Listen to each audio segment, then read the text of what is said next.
नोकरदार वर्गाला अर्थमंत्री सीतारामन यांच्याकडून मोठा दिलासा 12 लाखांपर्यंतच्या उत्पन्नावर कर लागणार नाही। त्यामुळे महिन्याला 1 लाख उत्पन्न असेल तर टॅक्स फ्री। नवी कर रचना जाहीर 4 लाखांपर्यंत कुठलाही कर नाही। 4 ते 8 लाखांपर्यंत 5%, 8 ते 12 लाखांपर्यंत 10%, 12 ते 16 लाखांपर्यंत 15%, 16 ते 20 लाखांपर्यंत 20%, तर 20 ते 24 लाखांपर्यंत 25% नवी कर प्रणाली लागू होणार। देशात नवीन आयकर विधेयक आणणार। नव्या आयकर विधेयकाचा टॅक्स स्लॅबशी संबंध नाही। नवीन बिल म्हणजे आयकराच्या पद्धतीत बदल। पुढील आठवड्यात नवीन आयकर विधेयक आणणार, अर्थमंत्र्यांची घोषणा। ज्येष्ठ नागरिकांसाठी टीडीएस मर्यादा 1 लाखांवर। टीडीएस मधील घरभाड्याची मर्यादा वाढवली। कर न भरलेल्यांना 4 वर्षांपर्यंतची मुदत। मोबाईलचे पार्ट, इलेक्ट्रिक वाहनं, टीव्हीचे पार्ट, चामड्याच्या वस्तू आणि कॅन्सर संबंधित 36 औषधं आता स्वस्त होणार। तर भारतात तयार होणारे कपडे स्वस्त होणार, अर्थसंकल्पातून घोषणा। कॅन्सरवरील 36 जीवनावश्यक औषधांना करातून 100% सूट, तर 6 दुर्धर आजारांच्या औषधांवरील कस्टम ड्युटी 5% कमी करण्यात आली, अर्थमंत्र्यांची घोषणा। अर्थसंकल्पातील तरतुदीनुसार शेतकऱ्यांना स्वस्त व्याजदरासह 5 लाखांपर्यंत कर्ज मिळणार। तर पूर्व भारतात युरिया प्लांट सुरू करण्याची घोषणा, अर्थमंत्री सीतारामन यांची माहिती। येत्या 5 वर्षात वैद्यकीय अभ्यासक्रमाच्या 75,000 जागांमध्ये वाढ होणार, तर आयआयटीच्या 6,500 जागा वाढवल्या जाणार। प्रत्येक जिल्हा रुग्णालयात कॅन्सर सेंटर उघडलं जाणार, तसंच जिल्हा रुग्णालयात डे केअर सेंटर सुरू केलं जाईल। देशात 3 एआय एक्सलन्स सेंटर उभारण्यात येणार। एआय सेंटरसाठी 500 कोटींच्या निधीची घोषणा। कृषी, आरोग्य आणि शिक्षण क्षेत्रात क्रांती घडणार, अर्थसंकल्पात घोषणा। हाचा बजेट आत्मनिर्भर भारताच्या मोहिमेला बळ देणारा बजेट। आजच्या बजेटमुळे बचत होईल, उत्पन्न वाढेल। पंतप्रधान मोदींकडून 2025 वर्षासाठीच्या बजेटचं कौतुक। देशात 50 नवीन पर्यटन स्थळं तयार करण्यात येणार, तर भगवान गौतम बुद्धांशी संबंधित स्थळांचा विकास होणार। केंद्रीय अर्थसंकल्पात सीतारामन यांची घोषणा। देशात पर्यटन हे मोठ्या प्रमाणात रोजगार निर्माण करणारं क्षेत्र। अर्थसंकल्पामुळे पर्यटन क्षेत्राला मोठी चालना मिळणार, पंतप्रधान मोदींची प्रतिक्रिया।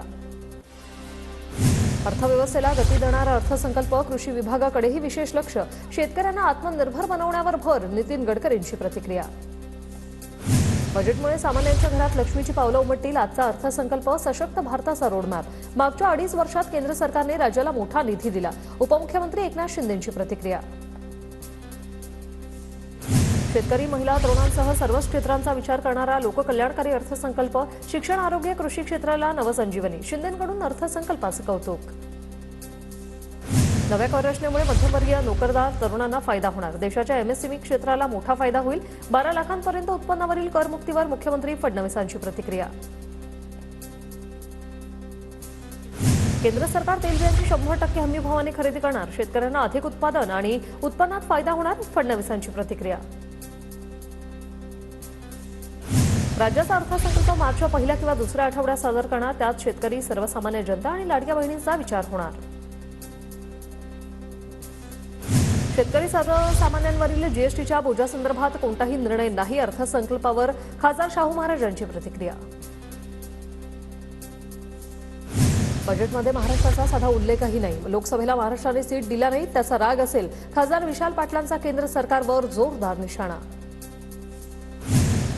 राज्य सरकारने स्वीकारलेली होम स्टेची योजना केंद्र सरकार उचलून धरली। पर्यटनासंदर्भातील अर्थसंकल्पात झालेल्या निर्णयावर पुढील आठवड्यात बैठक घेणार, मंत्री शंभूराज देसाईंची माहिती।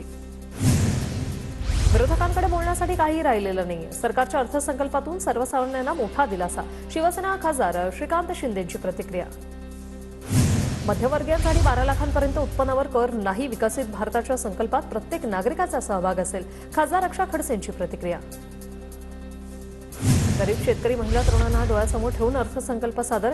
तरुणांच्या गळ्यातील ताईत म्हणून पंतप्रधानांना ओळखलं जाणार, अर्थसंकल्पावर खासदार अनिल बोंडेंची प्रतिक्रिया।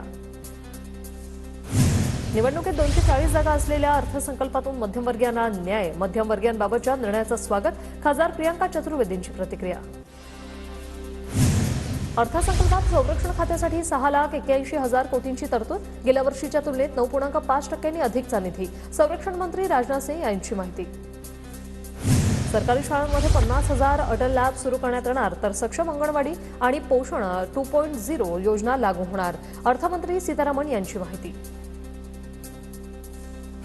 किसान क्रेडिट कार्डच्या मर्यादेत वाढ। किसान कार्डची मर्यादा 3 लाखांवरून 5 लाखांवर। सरकार 7 कोटींना शेतकऱ्यांना क्रेडिट कार्ड देणार, अर्थसंकल्पात निर्मला सीतारामन यांची घोषणा। देशातील 100 जिल्ह्यांसाठी धनधान्य कृषी योजना 1.7 कोटी शेतकऱ्यांना योजनेचा फायदा होईल. तर नाफेड एनसीसीएफ कडून डाळींची खरेदी केली जाणार, अर्थसंकल्पातून घोषणा. केंद्र सरकार 50,000 घरं स्वस्त तयार करणार, तर जमिनी संबंधित इंडस्ट्रीला सहाय्य करणार, अर्थमंत्री सीतारामन यांची माहिती. घराच्या रेंटवरील कर वजावटीची मर्यादा 2,40,000वरून 6 लाखांवर घोषणा होताच बांधकाम कंपन्यांचे शेअर्स वाढले. ग्राहक उपयोगी वस्तूंसह कृषी कंपन्यांचेही शेअर वधारले. पायाभूत सुविधांसाठी राज्यांना 1.5 लाख कोटी जलजीवन मिशन 2028 पर्यंत वाढवलं. देशातील प्रत्येक घरापर्यंत नळाने पाणी पोहोचवणार, केंद्रीय अर्थसंकल्पात घोषणा. एससी/एसटी प्रवर्गातील महिलांसाठी विशेष योजना आणणार, या योजनेतून 5 लाख महिलांना लाभ मिळणार. मत्स्यपालनासाठी प्रोत्साहन देण्यासाठी योजना, डेअरी आणि फिशरीजसाठी 5 लाखापर्यंत कर्ज देणार. व्हिसा देण्याच्या पद्धतीत सुलभता आणणार, व्हिसासाठीचे नियम सोपे करणार. भारतात उपचार घेऊ इच्छिणाऱ्या परदेशी नागरिकांसाठी व्हिसा दिला जाणार, अर्थसंकल्पात घोषणा. वैद्यकीय पर्यटन वाढवलं जाणार, अर्थसंकल्पात घोषणा. भारतीय भाषांमध्ये पाठ्यपुस्तकांची निर्मिती करण्यात येणार, तर भारताला जागतिक खेळणी केंद्र बनवण्यासाठी प्रयत्न. मेक इन इंडिया अंतर्गत पर्यावरणपूरक खेळणी बनवणार, सीतारामन यांची घोषणा. केंद्रीय अर्थसंकल्पात स्टार्टअपसाठी 10 कोटींची सीमा, नवीन उद्योगपतींना 2 कोटींपर्यंत कर्ज, तर लेदर इंडस्ट्रीमध्ये 22 लाख लोकांना रोजगार मिळणार, अर्थमंत्री सीतारामन यांची माहिती. लघु उद्योगाद्वारे 7.5 कोटी रोजगार मिळणार, सूक्ष्म लघु उद्योगांना 5 कोटींवरून 10 कोटी रुपये मिळणार. डिलिव्हरी बॉयसाठी इन्शुरन्स योजना, गिग अर्थव्यवस्थेला चालना देण्यासाठी सरकारी महत्त्वपूर्ण हे पाऊल. कॅब चालक, विविध ऑनलाईन प्लॅटफॉर्मवर काम करणारे कर्मचाऱ्यांना याचा फायदा होईल. रिक्षा आणि टॅक्सीचा प्रवास आजपासून महागला. रिक्षाचं किमान भाडं 26 रुपये, तर टॅक्सीचं किमान भाडं 31 रुपये असणार. व्यावसायिक सिलेंडर स्वस्त, आजपासून नवे दर लागू. मुंबईत व्यावसायिक सिलेंडरची किंमत 6 रुपये 50 पैशांनी स्वस्त. सिलेंडर 1,756 रुपयांवरून 1,449 रुपये 50 पैशांवर. घरगुती सिलेंडरच्या किमतीत कोणताही बदल नाही. सोनिया गांधींनी राष्ट्रपतींवर केलेल्या वक्तव्यानं वादाची ठिणगी. सोनिया गांधींकडून राष्ट्रपतीचा पुअर लेडी असा उल्लेख. राष्ट्रपती भवनाकडून सोनिया गांधींच्या वक्तव्याचा निषेध. सोनिया गांधींनी केलेलं वक्तव्य हे योग्य नाहीये. सोनिया गांधींच्या वक्तव्यानं राष्ट्रपती पदाच्या प्रतिष्ठेला धक्का बसला, भाजपची जोरदार टीका. माझ्या आईच्या वक्तव्याचा विपर्यास, भाजपने देशाला दरीत ढकललं, त्यावर माफी मागावी, प्रियंका गांधींचं वक्तव्य. राष्ट्रपती पदावर पुअर लेडी बसल्या असतील तर कौतुकास्पद. पुअर लेडी हा शब्द असंसदीय नाही. सोनियांच्या राष्ट्रपतींवरील वक्तव्यावर राऊतांची प्रतिक्रिया. समर्जित घाटगेंनी कागलमधील शासकीय जमिनी बळकावल्या, मंत्री हसन मुश्रीफ यांचा आरोप. तर शासकीय जमिनी बळकावताना लाच कशी वाटली नाही, जमिनी परत करा अन्यथा जनआंदोलन उभारू, मुश्रीफांचा इशारा. जालना कृषी उत्पन्न बाजार समिती आज बंद, शेतकऱ्यांच्या आंदोलनाला पाठिंबा म्हणून प्रशासनाचा निर्णय. समृद्धी महामार्गासाठी संपादित जमिनीला योग्य भाव देण्यासाठी शेतकऱ्यांचं आंदोलन.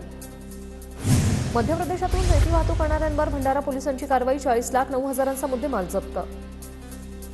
अमरावतीमध्ये कुंभमेळ्याच्या नावाखाली भाविकांची फसवणूक, पोलीस आयुक्त कार्यालयासमोर भाविकांचा ठिय्या. पोलीस उप आयुक्तांकडून आंदोलकांची समजूत काढण्याचा प्रयत्न. दरम्यान फसवणूक झालेल्या भाविकांची गृहराज्यमंत्री पंकज भोयर यांच्याकडे तक्रार.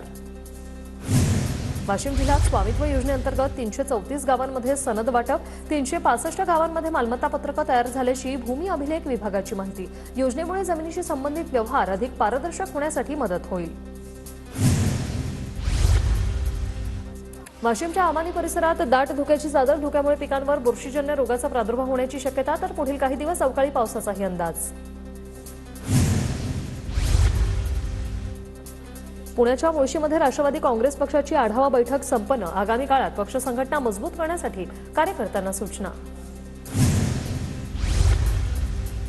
कोल्हापूरच्या इचलकरंजीत मार्क्सवादी कम्युनिस्ट पक्षाचं जिल्हा अधिवेशन, राज्य कमिटीच्या निरीक्षणाखाली अधिवेशन उत्साहात संपन्न. राष्ट्रीय आरोग्य अभियान अंतर्गत कार्यरत अशा गटप्रवर्तकांचा जिल्हा परिषदेवर धडक मोर्चा, अशा प्रवर्तकांना नियमित करण्याची मागणी. पुण्याच्या इगतपुरीतील इच्छामणी गणेश मंदिराला माघी गणेश जयंतीनिमित्त आकर्षक सजावट, मंदिरात अथर्व शीर्ष पठण, महाआरती आणि महाप्रसादाचं आयोजन. परभणीच्या प्रसिद्ध उरुसाला आजपासून सुरुवात, जिल्हाधिकारी रघुनाथ गावडे यांच्या हस्ते निघणार मानाचा संदल, संध्याकाळी होणार मीना बाजाराचं उद्घाटन.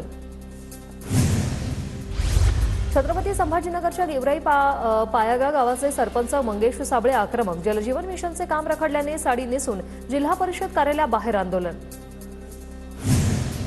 कोकणात मोठ्या उत्साहात माघी गणेशोत्सवाला सुरुवात. वाजत गाजत श्रींचं आगमन. गणेश भक्तांमध्ये उत्साहाचं वातावरण. पुण्यातील दगडूशेठ हलवाई गणपती मंदिराला गणेश जयंतीनिमित्त आकर्षक विद्युत रोषणाई. दर्शनासाठी मंदिरात सकाळपासून भाविकांची मोठी गर्दी. पुण्यातील दगडूशेठ गणपतीचा 1.25 किलोचा सोन्याचा हार अर्पण. पूना गाडगे ज्वेलर्सकडून गणपती बाप्पाला हार भेट.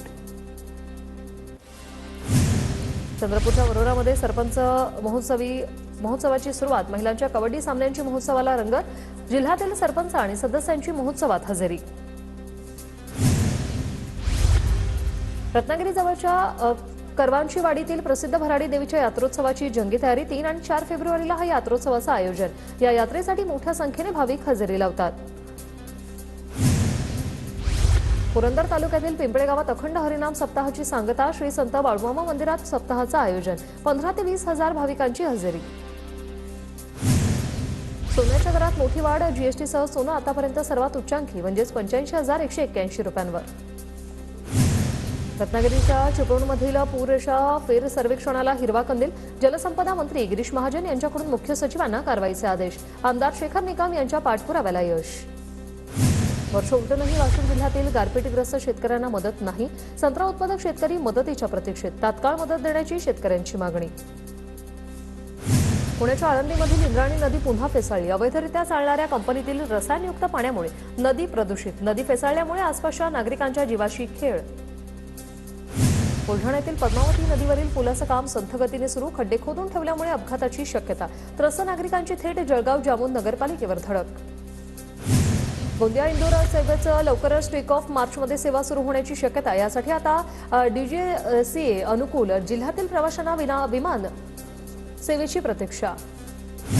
लातूरच्या अंजनगावमध्ये मांजरा नदीतून शेतकऱ्यांचा जीव मुठीत घेऊन प्रवास. मांजरा नदीवरील पूल नसल्याने लोखंडी कढईतून नदी पार करण्याची वेळ. गोंदिया जिल्ह्यात 12,390 हेक्टर क्षेत्रावर भात पिकाची रवणी. पाण्याची सोय असल्याने शेतकरी कामात व्यस्त. नाशिकच्या मनमाडमधील रापली रेल्वे अंडरपासची दुरावस्था. मोठे खड्डे पडल्याने वाहन चालकांची कसरत. वारंवार तक्रार करूनही रेल्वे प्रशासनाचं दुर्लक्ष. मालेगावच्या 13 वर्षीय मोहितचा राष्ट्रीय शौर्य पुरस्काराने सन्मान. मोहितने काही दिवसांपूर्वी बिबट्याला केलं होतं जेरबंद. मालेगावच्या शिरपेचात मानाचा तुरा. नंदुरबारच्या कृषी विज्ञान केंद्रात लाल मुळ्याचा यशस्वी प्रयोग. फ्रेंच मुळा म्हणून ओळखल्या जाणाऱ्या या लाल मुळ्याची सातपुड्यात होणार शेती. औषधी गुणधर्म युक्त लाल मुळ्याला सामान्य मुळ्यापेक्षा अधिक दर. पुणे विभागात आवक वाढल्याने घाऊक बाजारात कोबीला कवडीमोल भाव. मागणी घटल्याने कोबीला प्रतिकिलो 5 ते 6 रुपयांचा दर. नागपूरमधील रस्ता दुभाजकावरील वृक्षतोडीचं प्रकरण. महापालिकेच्या उद्यान मित्रानेच वृक्षतोड केल्याचा धक्कादायक प्रकार. जाहिरातीत फलकाला अडथळा ठरत असल्याने उद्यान मित्रानेच विनापरवानगी झाडं तोडल्याची माहिती. राज्यात फेब्रुवारीतील कमाल आणि किमान तापमान सरासरीपेक्षा जास्त राहणार. फेब्रुवारीपासून उन्हाच्या झळा जाणवणार. हवामान विभागाचा अंदाज. मध्य आणि पश्चिम रेल्वेवर विविध अभियांत्रिकी आणि देखभालीच्या कामांसाठी उद्या मेगा ब्लॉक. माटुंगा मुलुंड स्थानकादरम्यान अप आणि डाऊन जलद मार्गावर ब्लॉक. अंबड तालुक्यातील शहागडमध्ये देशी दारूचं दुकान लुटण्याचा प्रयत्न. कर्मचाऱ्यांच्या प्रसंगावधानामुळे डाव फसला. चोरी करून पळण्याच्या प्रयत्नात असलेल्या चोरट्याला कर्मचाऱ्याने पकडलं. पुण्याच्या शिक्रापूरमध्ये गांजा वाहतूक करणाऱ्या 2 स्कॉर्पिओवर कारवाई. 53 किलो गांजासह 19 लाखांचा मुद्देमाल जप्त. 6 जण अटकेत. शिरूरमध्ये बेकायदेशीररित्या मांडूळ बाळगणाऱ्यांना अटक. शिरूर गुन्हे शाखे पथकाची शोध पथकाची कारवाई. उजनी जलाशयात अवैधरित्या वाळू उपसा करणाऱ्या 3 बोटींवर कारवाई. जिलेटिनच्या सहाय्याने बोटी उद्ध्वस्त.